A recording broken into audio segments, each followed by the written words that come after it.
So இவர் கூட நீங்க ஒர்க் பண்ணியிருக்கீங்க. விஜய் சார். இவரை பத்தி நிறைய விஷயங்கள் நீங்க ஷேர் பண்ணியிருக்கீங்க.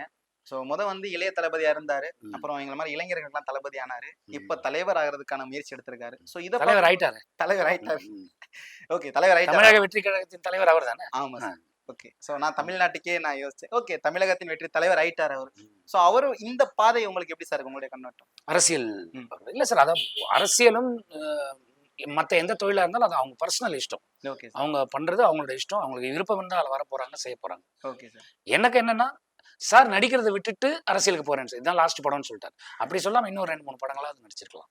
அதுதான் எனக்கு நேர்ல பார்த்தா அதான் கேட்கணும். சார் இன்னும் 2, 3 படமா நடிங்க சார். ம். அது அது வர்றது வரட்டும். ம். அதோட நீங்க நடிச்சுக்கிட்டே பண்ணலாமே சார். இன்னும் எலெக்ஷனுக்கு 1 வருஷம் இருக்கு. ஆமா சார். இதுல சார் நினைச்சாருன்னா 2 படம் பண்ணலாம். ஆமா ஸோ சார். அதனால தான் அந்த ஒரு எண்ணம் எனக்கு உண்டு. அதுதான் மக்கள் நிறைய பேரோட விருப்பமாவும் இருக்கு. ம். நாங்களும் அவர்கிட்ட நாங்க ஒரு கோரிக்கையா இன்னும் படங்கள் நடிங்கன்னு நாங்க வைக்கலாம்னு. எல்லாரும் தயவு செஞ்சு வைங்க. Okay. அந்த ஆக்ஷன் ஒன்னும் ஒரு புயல் அடிக்கும் பாருங்க. அதை பாக்குறதுக்கு அவ்வளவு சந்தோஷமா இருக்கும்.